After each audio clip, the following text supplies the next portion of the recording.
Hey y'all, welcome back to my channel and welcome to another week of What's for Dinner.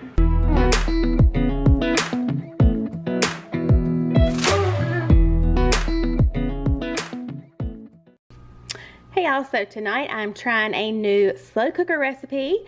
I've heard of a couple people making this, so I thought I'd give it a try. It seems really easy, and if it's good, something that would be a go-to recipe. So it's Ritz chicken. Obviously, like I said, you do it in the slow cooker. So obviously you need some chicken, you just need some sour cream and a can of cream of chicken soup. And then you need a cup and a half of Ritz crackers. I accidentally bought the whole wheat kind, but I think it'll be all right. And a stick of butter. And that's literally it. So I'm going to show you how you just put this all together. Okay, so in a small bowl, you're just going to take your cream of chicken soup. You're going to add your sour cream to that as well. You're going to mix those together and then just set that to the side.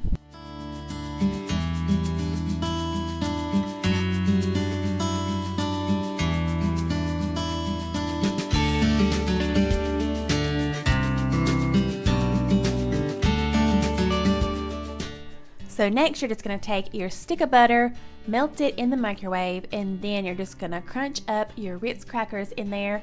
I just use my hands to kind of break them up, and then when I stir that together, I kind of use my spoon to break them up a little bit more.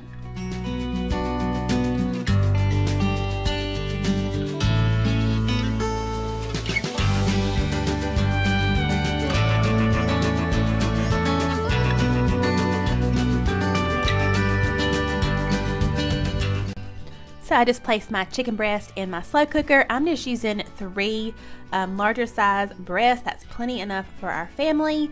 And then I'll put the chicken soup and sour cream mixture on top of that. And then go ahead and top it with the Ritz crackers. In just a second, I'm going to talk about a little tip that I read on this to keep the crackers crunchy. But I think next time I will just add these really towards the end. But I wanted to tell you guys that this recipe actually really was delicious, and I definitely will be making this again.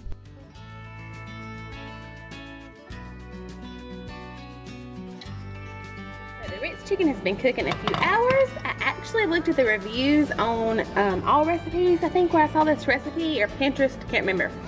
Anyway, a lot of people said they put a paper towel underneath the lid to keep the Ritz crackers crispy. So that's what I did, but they're still really not crispy. I mean, they're mushy, but I think it's still gonna taste really good. And also, I saw people say they just shredded up the chicken at the end, so I think I'm gonna go ahead and do that. And I have some rice cooking right now, so we're just gonna eat this over top of the rice. Hey y'all, tonight is Saturday night. Chef Darren is cooking for us tonight. He is right now working on some, what? Hasselback potatoes. Yes, we have never tried these, but I've seen them lots of times on Pinterest and things. So, and he thought he would try them. That was his idea. So we're gonna see how they turn out. He's just slicing them right now. You just slice a potato. We're using russet potatoes, almost through the whole thing, but not quite. 3/4 of the way through. About 3/4. So it stays together, but it has all the little slices in it. And then he's gonna make up. Well, that's okay. A butter mixture and drizzle on top, correct? Butter, garlic, salt, pepper. And then do you cover them or just put the whole thing on the grill? I'm just going to put the whole thing roasted on the grill on the top rack. Okay. So he added some butter. Got a tablespoon of garlic. And then some salt and pepper. So now he's taking the butter and the garlic and just rubbing it all over tops of the potatoes. And getting it in between too. And you're going to put this whole thing on the grill for how long? About 30-45 minutes till it's done. Alright, so the potatoes are off the grill. We ended up wrapping these in foil about halfway through just to get them done a little quicker. Definitely they're going to take at least an hour on your grill, so to get them nice and soft, but I think they turned out pretty good. Hey y'all, so tonight for dinner we're just having some frozen pizza and some chicken wings. It's actually just Darren and I tonight, so I thought we would just do something simple and good. And I'm actually going to show y'all how I do the chicken wings in the air fryer all the way from frozen. They are super easy, so let me show you how I do those. Okay, so cooking chicken wings in your air fryer is actually super easy. All you do is preheat your air fryer to 390. They're gonna take about 20 minutes total. You just place those down in your air fryer basket. I would say around 10, maybe 12.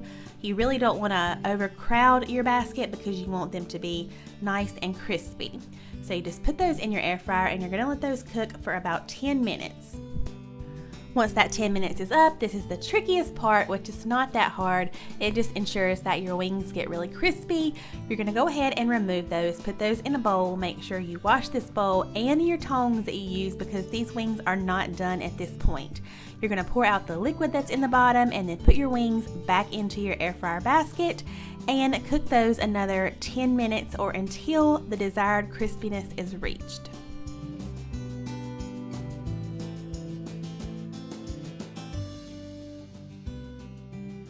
As you can see, they get nice and crispy. I prefer my wings dry, so I like to season it on mine or some type of dry rub. Darren really likes hot sauce, so I just put a few in a bowl for him and tossed a little bit of Frank's Red Hot around, and they were perfect.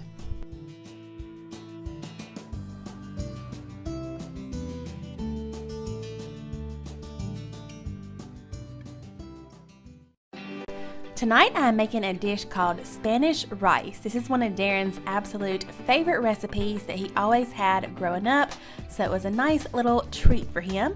But tonight I was actually trying a different recipe than I normally use. His mom gave me my normal recipe, but I just thought it'd be fun to try something different. So for this recipe, you're gonna need 1/4 cup of chopped green pepper and 1/4 cup of onion. But I wanna show y'all my little trick for cutting a green pepper.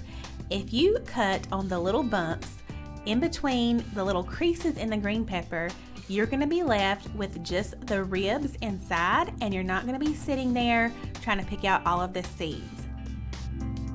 This is the little piece that you're left with, and then as you can see, all the seeds are perfectly intact. You're really not wasting any of the green pepper that you wouldn't normally use. My stepdad actually taught me this, and I love this tip.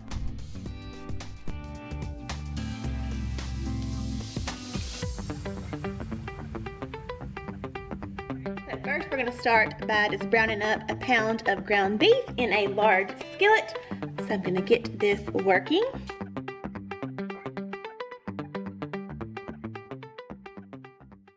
Alright, while our ground beef is starting to cook, I wanted to share the type of rice I'm using tonight. It is the basmati, I think that's how you pronounce it, rice. You can use any rice in this recipe that you choose. I've used just minute brown rice, white rice, anything is good.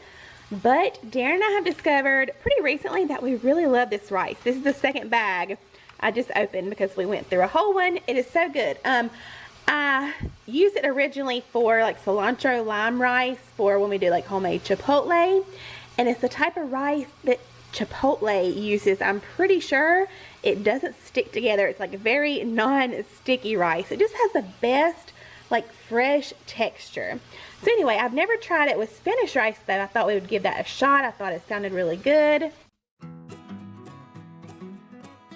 Once your ground beef is nice and browned, you want to go ahead and drain your fat from that and then add your green pepper and your onion. Also, you're going to add your canned tomatoes. I'm only using not even half a can just because I'm not a huge tomato person. Add in your chili sauce, your brown sugar, your cumin. Next, you'll add in your rice, a few dashes of Worcestershire sauce, your salt and pepper,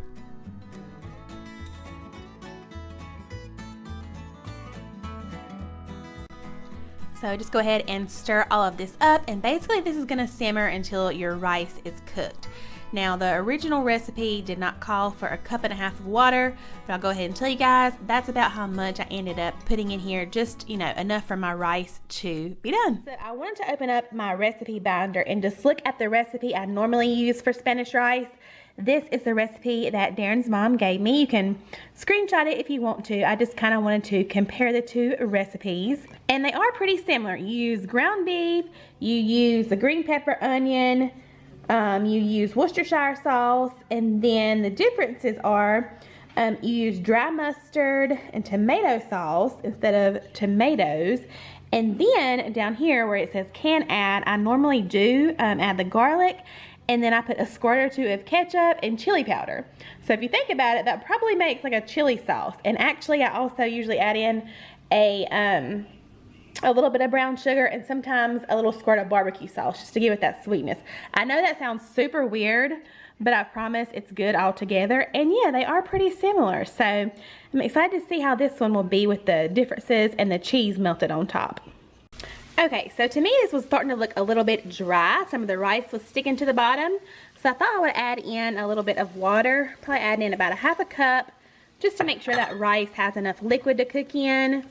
And since I didn't add all of the tomatoes, we're, you know, losing a little bit of juice from that. So I just thought I would add in a little bit more water, and we'll see how that goes. Just as long as the rice is done. Also, I'm using a different kind of rice, but that should be good. So this is kind of random, but I absolutely have been loving my KitchenAid cheese shredder attachment. If you have a KitchenAid, I highly recommend it. Fresh grated cheese makes every recipe.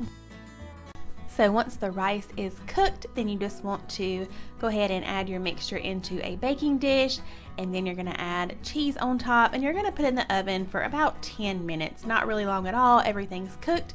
You just want that cheese to get nice and melted. And I'll go ahead and tell you guys, this recipe was so good. Darren loved it. I won't say if he liked it better or not, but he definitely enjoyed it.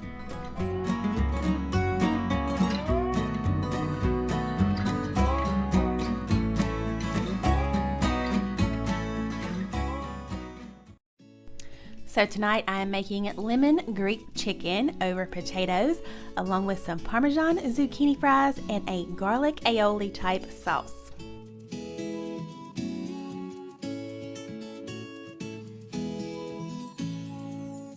Okay, so to a large bowl I have some yellow potatoes in there. You can use any kind of potato that you want. You're going to place your chicken thighs. You're going to pour over your olive oil, freshly squeezed lemon juice. You're going to add some garlic and then a mixture of seasoning, which is oregano, rosemary, salt, pepper, and then I put just a little bit of cayenne in there. And you're just going to toss all of this around the best you can. I probably should have used a bigger bowl, but I don't even think I had a bigger one. Anyway, so you just toss that all around till the chicken and the potatoes are nicely coated. Then you're just going to place your chicken thighs into a roasting pan. My roasting pan is huge, so I use this smaller cake pan with tin foil. I would not recommend using the tin foil because when I tried to stir it around, I kind of ripped it. But it's all I had and I made it work. So you just place your potatoes around your chicken thighs and then just pour the leftover marinade on top of everything. You're also going to pour on 2/3 cup of chicken broth, and then this is going to go into a 425-degree oven for 20 minutes.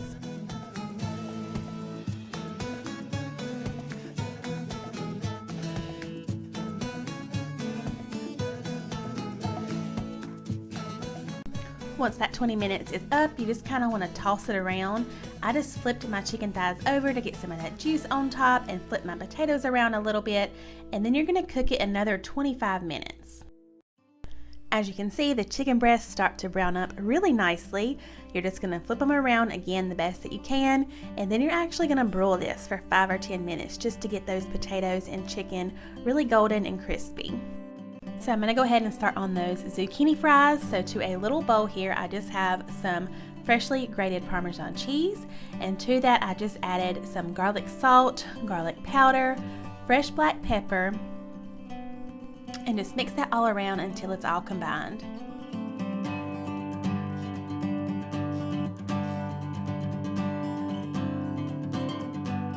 And next I'm just cutting up my zucchini into fry-like shapes. I'm not sure exactly if this is how the shapes were supposed to be.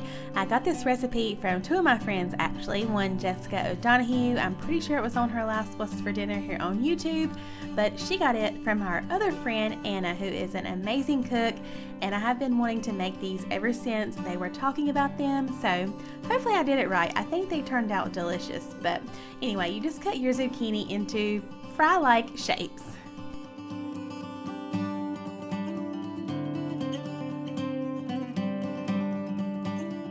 So next I just had an egg in a bowl, and I just kind of tossed around those zucchini pieces in that, and then next you put it in the Parmesan mixture, toss that around, and then you put it on a cookie sheet on parchment paper. Anna told me this step is important, and you're gonna bake these also at 425.